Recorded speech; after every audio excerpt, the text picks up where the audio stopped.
Breaking news as Christian Horner is sacked by Red Bull after more than 20 years as its team principal, with Laurent Mekies having been announced as his replacement. Following Christian Horner's dramatic dismissal from Red Bull after 20 years, the four-time world champion Max Verstappen posted a tribute that has everyone analyzing every word. But this isn't just about gratitude, it's about a driver at a crossroads who might be saying goodbye.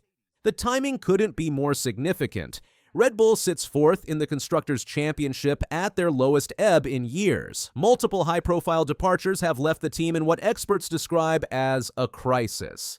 Verstappen trails championship leader Oscar Piastri by 69 points at the season's halfway point. His chances of a fifth consecutive title appear extinguished.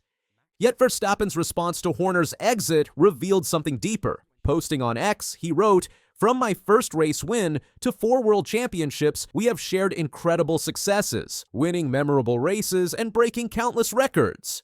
Thank you for everything, Christian." These words carry weight beyond simple courtesy. They represent a public acknowledgement of a partnership that defined an era. They also signal respect, despite rumored tensions between the two men. Most importantly, they demonstrate Verstappen's character during Red Bull's darkest hour. Christian Horner's dismissal after 2 decades shocked the Formula One world.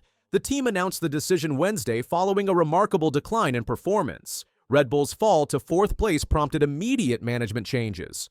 Laurent Mekies now assumes the roles of CEO and team principal. The departures extend beyond Horner. Multiple high-profile staff members have left Milton Keynes recently. Red Bull's new powertrains division remains questionable. The team faces what analysts call a management and technical transition period at best, a crisis at worst. Verstappen's frustration with car performance and handling has become increasingly apparent. The once dominant Red Bull machinery that delivered 4 consecutive championships no longer provides the competitive edge. Recent results reflect this decline, with Verstappen finishing 5th at Silverstone while losing ground to McLaren's Oscar Piastri and Lando Norris. Verstappen remains contracted to Red Bull until 2028. However, his agreement contains performance clauses that permit early departure. These escape clauses could facilitate a swift move to a rival outfit. The clauses remain active for next year, providing Verstappen flexibility in his decision-making. Industry insiders confirm these performance triggers represent legitimate exit opportunities. Verstappen's management has structured the contract to avoid being trapped with an uncompetitive car. This foresight now appears prescient given Red Bull's current struggles. The German manufacturer Mercedes has conducted a years-long public pursuit of Verstappen. Team principal Toto Wolff confirmed talks between the two parties have occurred. Verstappen's manager, Raymond Vermeulen, also acknowledged these discussions. Mercedes has made no secret of its desire to secure Formula One's most dominant driver. 4 prominent racing analysts have offered differing perspectives on Verstappen's optimal strategy for 2026. Their assessments reveal the complexity of his decision. Mark Bryans argues Verstappen should use 2026 to assess grid performance. The sweeping regulation changes make all team performances unknown until testing begins. Formula One history shows championship-winning drivers making poor timing decisions and ending up in uncompetitive machinery. Bryans questions switching to Mercedes if they get it wrong all over again. He similarly doubts pinning hopes on Adrian Newey delivering instant success at Aston Martin. His conclusion, teams will always find space for Verstappen because he is just too good not to. Ronald Vording presents Mercedes as the safer performance bet. He notes Horner's admission that there's no guarantee Verstappen can win with a Mercedes engine, but adds it would be embarrassing for the German brand if Red Bull beats them.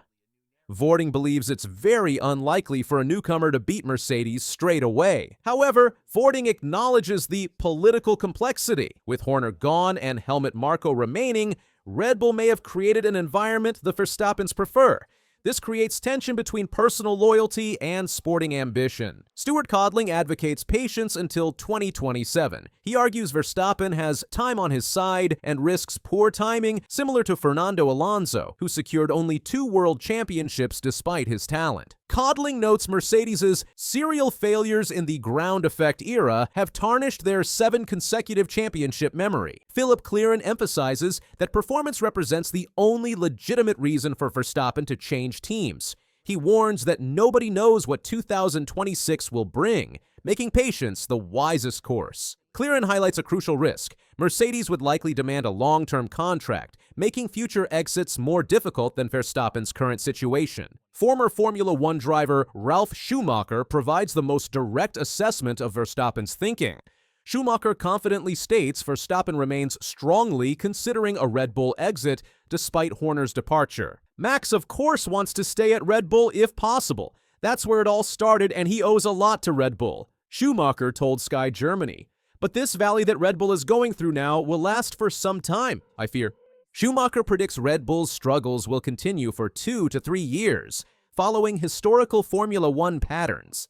He dismisses optimism about 2026 regulation changes providing salvation. I lack that fantasy because for 2 or a year and a half, Pierre Wache has failed to make the car really drivable and good.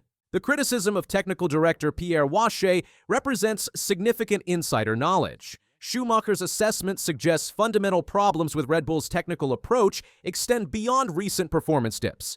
This technical failure forms the foundation of Verstappen's consideration to leave. So I still think that after last weekend, Max is thinking strongly about leaving Red Bull, Schumacher concluded. His analysis carries weight given his Formula One experience and paddock connections. Nelson Piquet Jr., brother of Verstappen's partner Kelly Piquet, provided revealing insights during the Pelas Pistas podcast. His family connection offers rare insider knowledge of Verstappen's thinking. They're talking. Everyone knows that, Piquet Jr. said regarding Mercedes discussions. What remains to be seen is whether they'll come to an agreement contractually. But that is an option. Everyone knows that. It's being discussed. Piquet Jr. dismissed speculation about Verstappen taking a sabbatical. He will be there. I think by August he'll have made his decision. They'll either come to an agreement or not. His August timeline provides concrete expectations for resolution. The summer break traditionally serves as Formula One's primary contract negotiation period. Piquet Jr.'s prediction aligns with industry patterns. Regarding Mercedes' driver lineup, Piquet Jr. offered a definitive assessment. If he goes there, it will be Antonelli. It will definitely be Antonelli. Absolutely. This suggests George Russell would face displacement if Verstappen joins Mercedes. Mercedes faces its own challenges while pursuing Verstappen. The team's recent Silverstone performance disappointed, with Russell finishing 10th and Kimi Antonelli failing to complete the race due to collision. These results raise questions about Mercedes' 2026 prospects. Both Russell and Antonelli currently lack new contracts beyond 2025. This contractual uncertainty provides Mercedes flexibility in accommodating Verstappen. However, it also creates instability within their driver development program. Toto Wolff's public pursuit of Verstappen spans multiple years. The Mercedes team principal has acknowledged the flirting between the organizations. This transparency represents unusual behavior in Formula One's typically secretive driver market. Mercedes claims advanced development in their 2026 engine project. Industry sources suggest their power unit represents the most sophisticated design for the new technical regulations. However, engine performance alone cannot guarantee competitive success without proper chassis integration. Aston Martin emerges as a potential dark horse in Verstappen's considerations. The team's connection to Adrian Newey and Honda creates appeal for a possible reunion. Newey's track record of championship success provides credibility to Aston Martin's ambitions. Ferrari represents traditional Formula One appeal, though current circumstances seem less favorable. Lewis Hamilton struggles with the SF25, which he called the most difficult car I've driven in wet conditions, suggest technical challenges continue at Maranello. The 2026 regulation changes create opportunities for unexpected championship contenders. Teams with superior technical approaches could emerge as surprise leaders. This uncertainty makes predicting the optimal destination extremely difficult. Laurent Mekies faces enormous pressure in his new dual role as CEO and team principal. Gerhard Berger, former 50% owner of Toro Rosso, questions whether Mekies possesses the killer instinct required for championship operations. Sebastian Vettel's rumored involvement in Red Bull management has generated speculation. However, Christian Danner doubts Vettel can provide salvation in the midst of this hullabaloo. The team requires immediate technical solutions rather than long-term leadership development. Helmut Marko's retention provides stability for Verstappen relationships. The Austrian has maintained close ties with the Verstappen family throughout Max's Red Bull career. Marko's presence offers continuity during the management transition. The theory that Horner's dismissal aimed to retain Verstappen has gained traction. Former driver Gerhard Berger suggested this connection, though Ralf Schumacher disputes the link. The timing certainly creates speculation about motivations behind the leadership change.